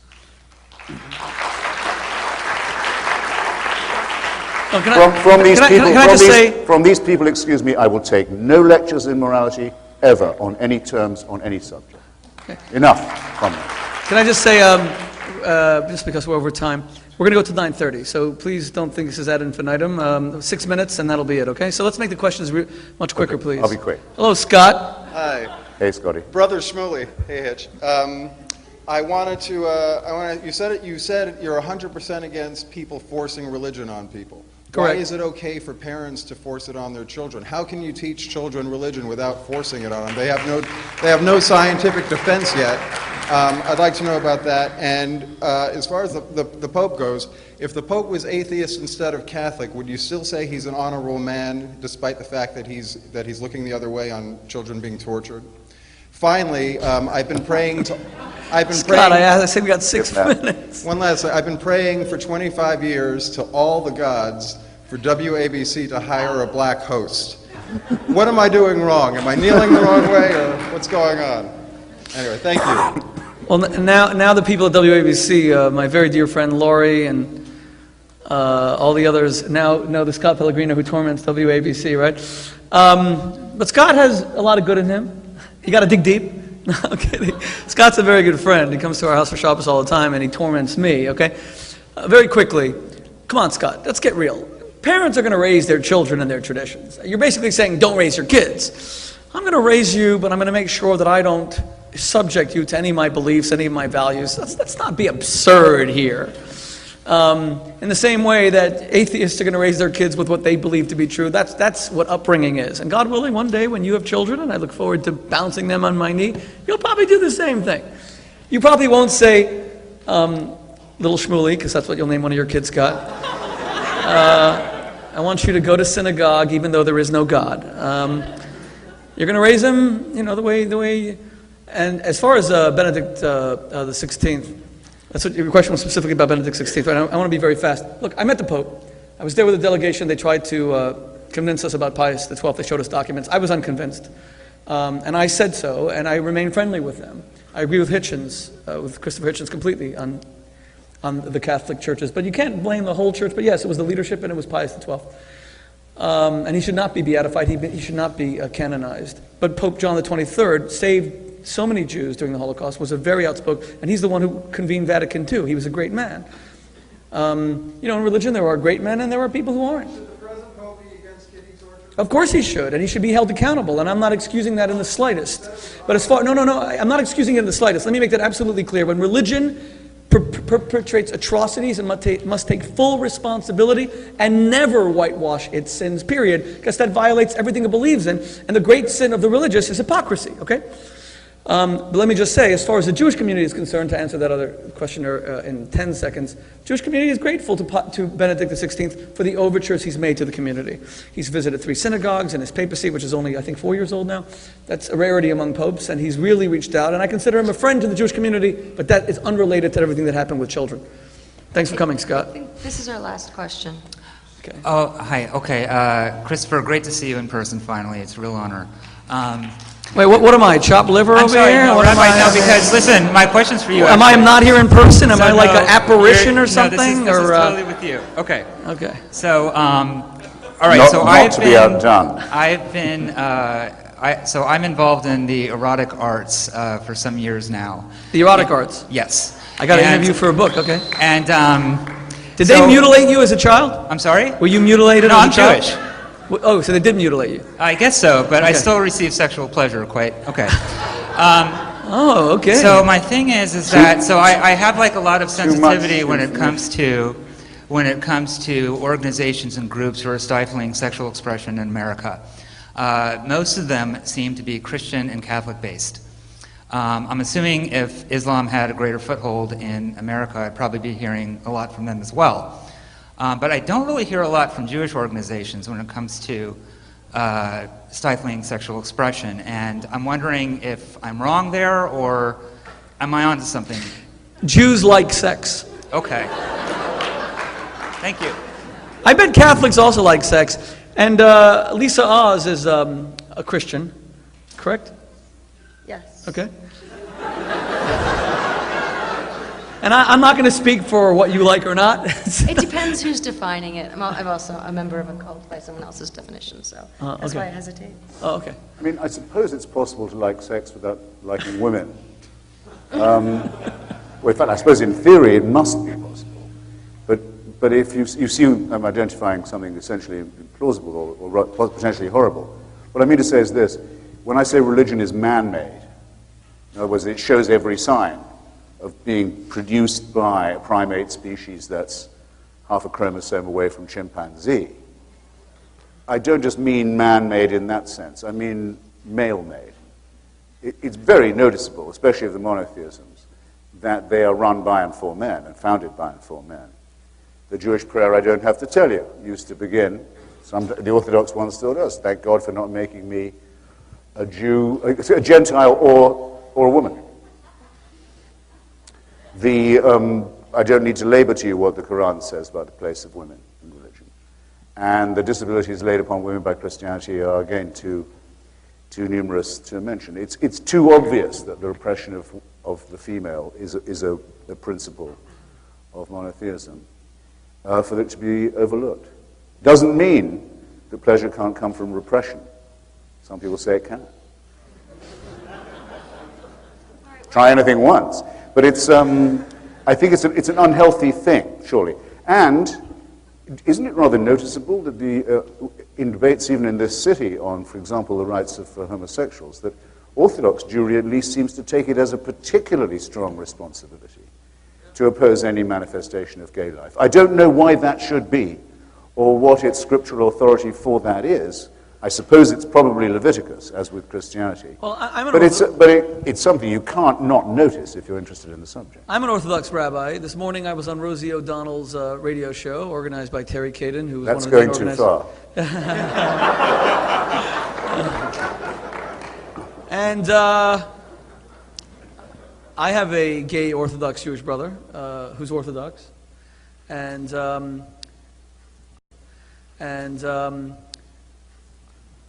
I don't see that homosexuality is a huge issue. In other words, I know what the Bible says, but I always say to my brother, the Torah consists of 613 commandments. You have 611 that you want to keep. Okay, that'll keep you busy. I don't see it as some great emphasis that we put. On the contrary, the Bible says it is not good for man to be alone. Sometimes your faith and your humanity, you feel in conflict. You do, and as you see gay men and women who love each other and who are not alone, and then you know that, oh, the Bible says X, Y, and Z about it, it's not an open and shut case that we simply say, religion says that you can't be with this person and you have to be alone. I believe in grappling with our faith, and it's not so simple. And I think those who make it simple are those who are fundamentalists. And that's the problem. But to say that religion has nothing to say about relationships between people, or that women are always subordinate and everything else. I mean, the Talmud that I study tells me I have to respect my wife more than me. The Talmud that I study says, the Bible that I read says that when Abraham had a dispute with Sarah, God said, you must listen to everything that Sarah tells you. And Jews have always seen her as a greater prophet than Abraham, and he's the father of our faith. There are so many examples of men being, in fact, the Bible, our Torah says that women are wiser than men. And I've seen that with my mother, I've seen that with my wife. The definition of, the Jewish aphorism says the wise man and the clever man can extricate himself from situations to which the wise man would never have gotten himself into.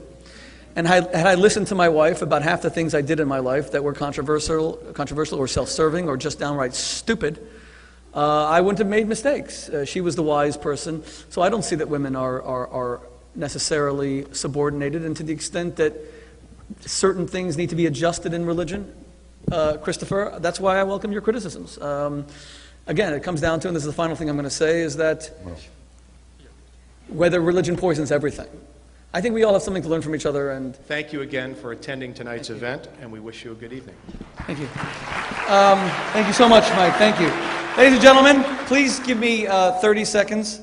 We have a gift for Christopher Hitchens. Oh my God. Philip Stein is one of the world's finest watches, but they produce a watch that has become the symbol of our Turn Friday Night into Family Night campaign. Maybe this is something, Christopher, that you might agree religion gave that is a good thing.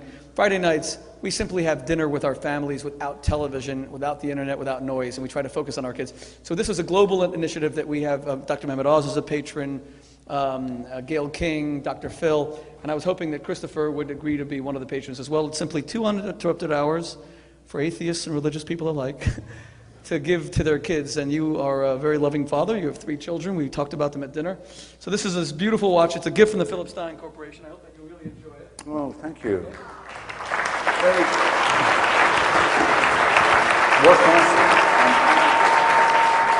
And finally, ladies and gentlemen, if you would all just join me, it is our hope, whatever you believe or don't believe, that you will just join us in a small toast.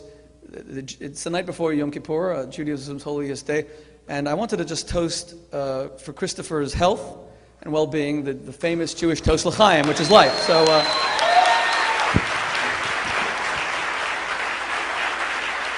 Okay. It's amazingly nice of you, and thank you. First, for reminder of the passage of time. I mean it. And second, for this very handsome gift. And a tip for everyone, you turn the bottle, not the cork, okay? Like this, and then...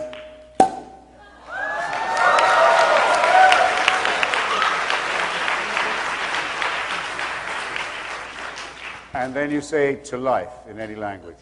Shalom. Thank you.